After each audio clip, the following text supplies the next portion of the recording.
I live out here on the countryside of Maine, and nowadays I'm finding myself pretty fortunate with everything that's going on in the world as we speak, with the coronavirus and a total economic collapse happening. I'm just out here getting in some sunshine, doing a nice little walk on the countryside. Right now all the farmland is covered by snow. And it's about an hour walk to my casa and back.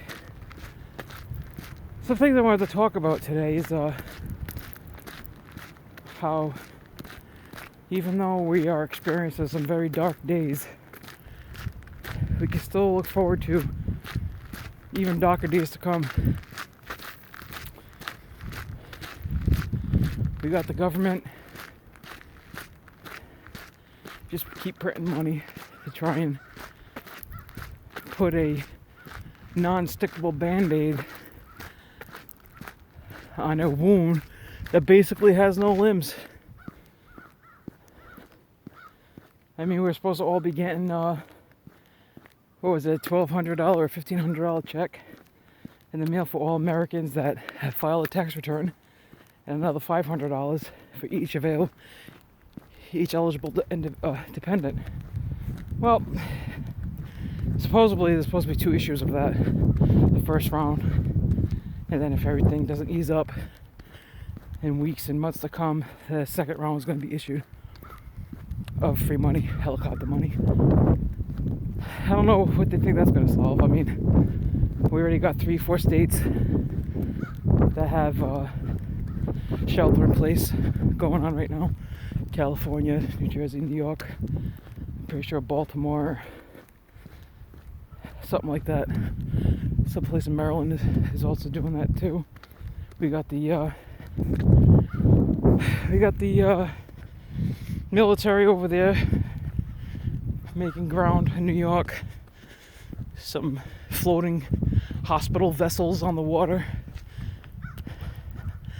Let's not be kidding around with this right now. We all know that none of that's going to help because our government was too late to close those borders, to stop incoming and outgoing planes. Now we all are going to pay the price. We can't really think that our country is going to just keep getting away with bombing other countries and setting up shop in other countries, killing babies and other people, doing these useless fucking wars that we pretty much instigate and start because we want certain commodities and certain things that these other countries have that we don't have. Oil being one, a big one. Yeah, so pipers come to collect their mice, so to speak. You know what I mean? While I'm enjoying my time over here on this long walk, I'm pretty much, surrounded by cows and nothing but fields. But we do have some people around here, but not in a condensed area like New York or Massachusetts, Connecticut, Chicago. All those places are pretty much done for.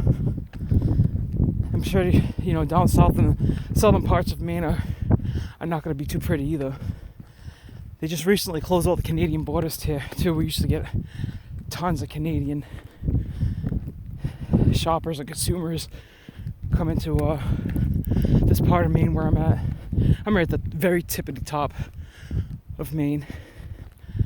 And you can imagine how many Canadians cross over here from New Brunswick, Woodstock, even Nova Scotia, place we'd see here. I stopped going to the store about a month ago.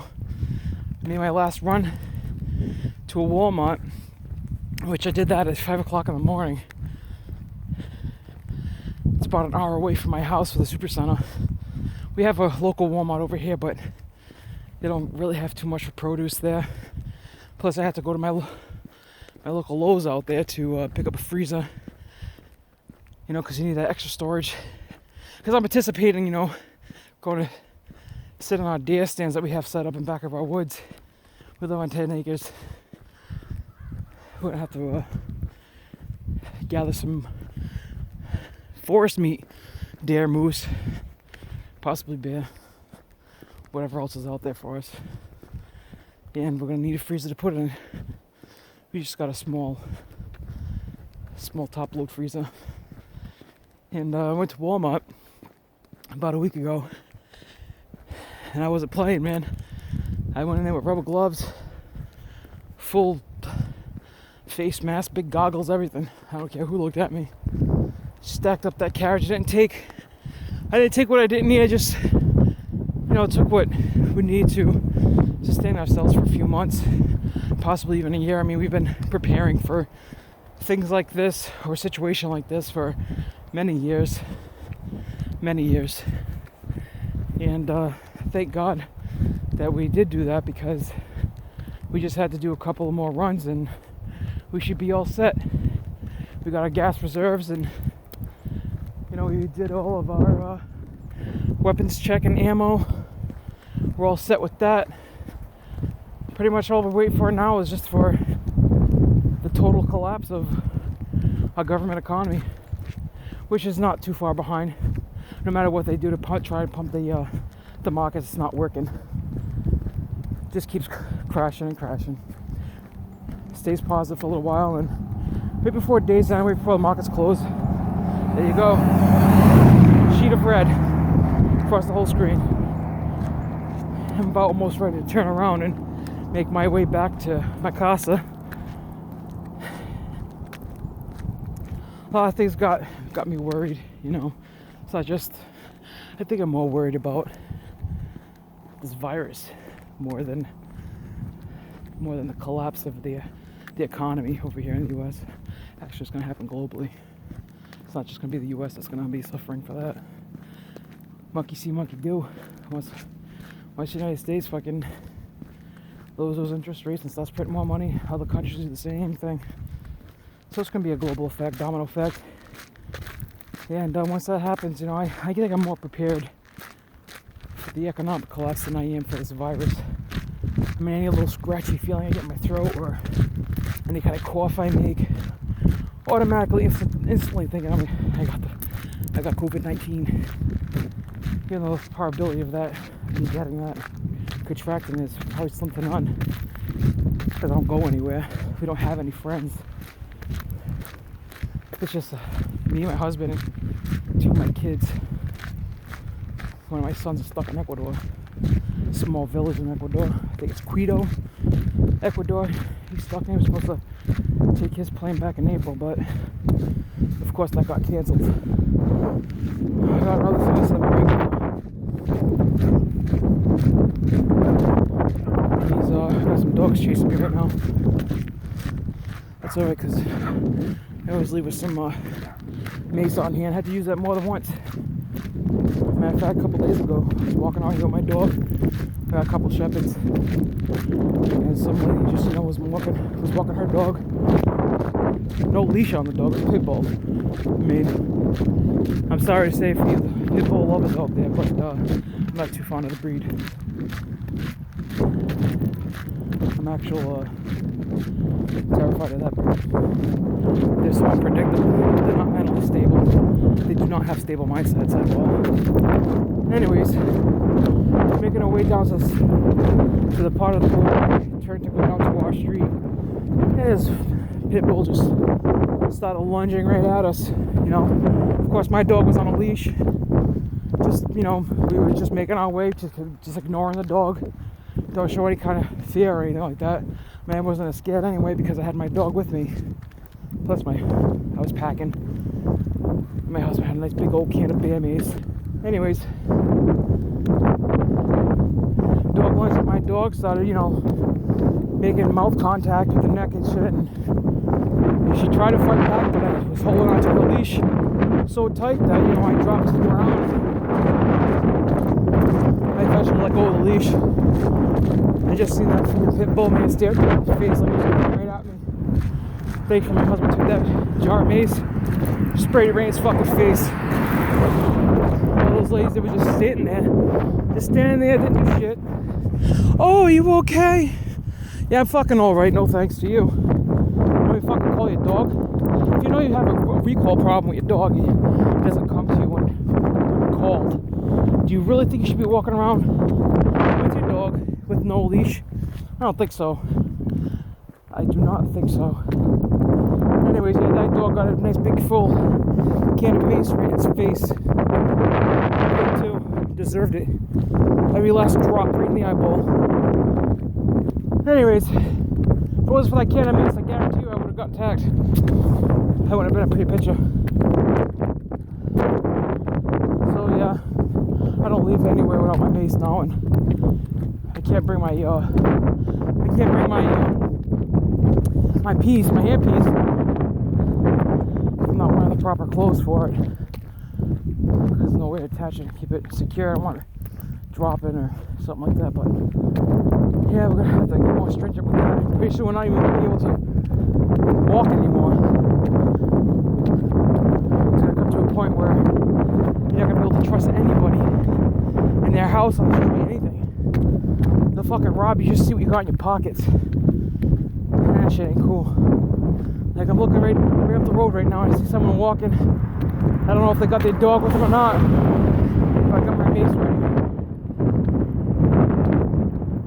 mace ready. Anyways, get off that subject real quick. What I really want to talk about too is how families during this COVID-19 crisis that we're going through right now, families need to just, it's hard to unite when you live so far apart because you don't know if they got the virus, and how do you accept somebody into your household that you haven't seen in a while, you know what I mean? Like, yeah, sure, you can have your doors open for them and everything, but you have to find a spot for them to go into quarantine for themselves for about 14 days. Or you can keep them indoors if you got some kind of shelter for family that you need to take in to get them out of the city. I've been trying to tell my family that I got left in the city to get the fuck out of there, because once they put that shelter in place, you're not gonna be able to go anywhere. Right now, just found out that New York, no businesses are open at all. It's turning into a fucking plague fest over there. Epicenter is what they're calling New York City. Fucking plague fest. You're gonna have incinerators, makeshift incinerators, right in Times Square, right in the city, burning bodies, just like they did in China. And China's sitting there saying that they only lost 3,000 lives now. More like 8 million. I'm on Zero Hedge every day. I read those articles. I stay up to date with the real news.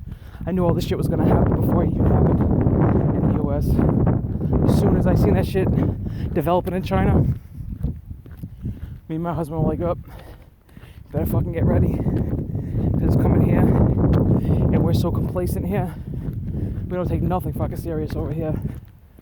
It's just gonna be a fucking bloodbath." Anybody that's watching this video, please prepare now if you haven't already. It's kind of, if you be totally honest with you, depending on where you live, it's probably a little too late for you if you're in deep city living. Luckily, I'm out here in the country. God kept me out here for a reason so many times. I tried to leave this place 3 times. Traveled to Washington State 3 fucking times. So hell-bent on living in Seattle or Spokane Valley. Nope, something in our gut said, leave that fucking place, get back home, get back to Maine. Every single time. Every time I wanted to leave this place, something always drew us back. Well, guess what? It was the good Lord saying, "Up, you're not made to live out there right now. It's not time yet. It's not time for you to travel. You gotta wait for a devastation to happen before you leave." It's probably gonna be about 10, 15, maybe even 20 years before we can actually go live a life shit. By that time, I'll be 60, 70 years old. It doesn't matter. Better late than never, right? But when this shit is all done and we start coming out of it again, I plan on just traveling, see everything I didn't see yet. Yeah, I went through the Midwest. I see some pretty landscapes of the mountains and the valleys and shit, but didn't stop and say hello. Just drove by. Stopped at one place, 1880 town in South Dakota. South Dakota is pretty beautiful. I love that place. It's beautiful, nice place. Great memories, great times. But anyways, try telling my family, haul ass, get out of there. Everybody's taking it as a joke, nobody's taking it serious. Oh, it's just like the flu, don't worry about it. It's not like the flu. I never see no fucking doctors wear hazmat suits with the flu. I never see fucking military personnel be brought in with the flu. This ain't the flu. We all know it's not the flu by now. Anybody that thinks it's nothing serious is just in denial. Let's face it, you're just in denial. Yeah, somebody's approaching me up here. I don't know what the fuck that is. If they have an animal, they better have it on a leash. I knew not to bring my dog. I didn't feel like fucking dragging a leash around. Yeah, I think it's the lady that always walks her dog over here. Hopefully she got that dog on a leash. If not, it's gonna get a full can of spray right in the face. But anyways, yeah, Maine's pretty, it's getting there with the numbers. We have 55 confirmed cases. And that's down in the South Cumberland County. That's down near Portland, Maine area. We have one, there is a confirmed case in Bangor, which is 2 hours away from me. I'm lucky. Anybody lives our community out here has got like 5,000 people. And we got that 2 hour stretch of highway. That nobody really likes to drive unless they really have to. Keep motherfuckers away, you know what I mean? This is what I got. This is my congestion right here, a bunch of trees. That's cornfield. Yeah. It's ready spring. Still got snow everywhere. Can't wait for the warmer weather. I'll tell you something right now. I'm a taxpayer. When they send me my money, better fucking believe I'm getting shit that I need for this collapse. Yep. Gotta fill up my oil tank, get a new greenhouse cover, and put the rest of fucking metals, all kinds of metals, or whatever else we need, that maybe fucking generator or something, I don't know. We'll think about it. It's not gonna go back into the stores, that's for sure. Amazon's gonna get my money, most likely. It's not my money. I don't care. I fucking gave this government too much money to begin with. Fuck them. Breaking my arm to get paid. I didn't borrow shit off you. I think my total lifetime I fucking probably gave them about $350,000. For like 10 years that we had a pretty lucrative business, we were giving them a good penny.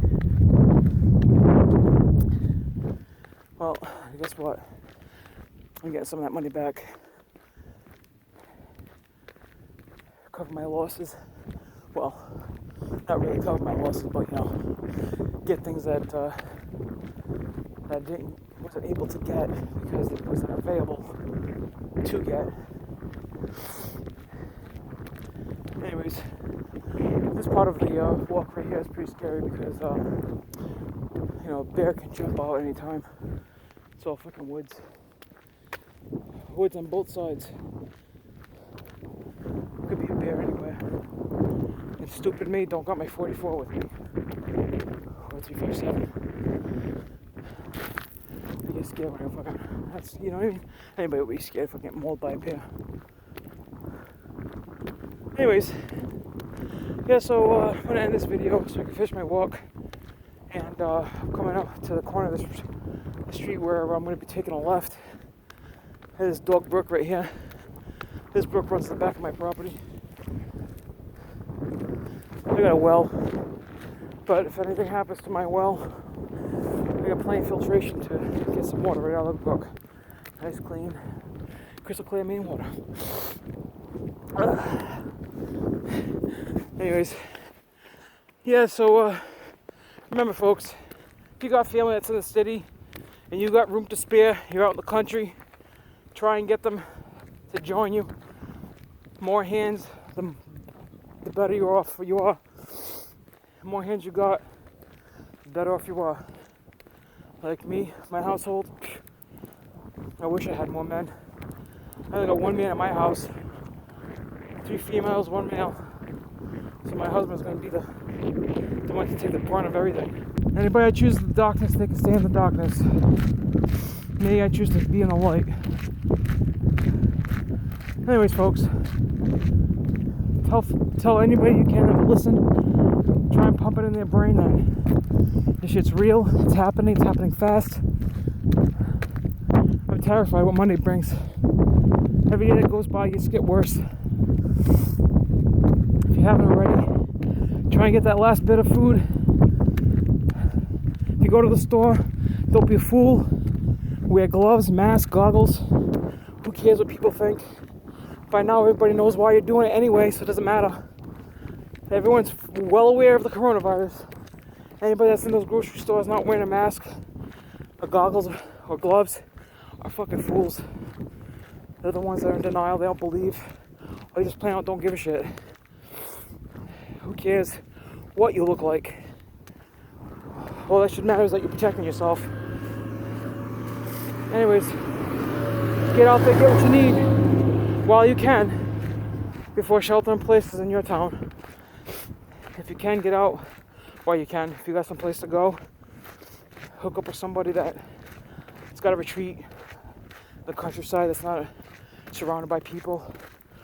Fuck it, if you have to go in quarantine 14 days, as long as you're getting water and food sent to your door, that's alright. Make sure you got something to bring to the table too, because nobody wants to help loafs.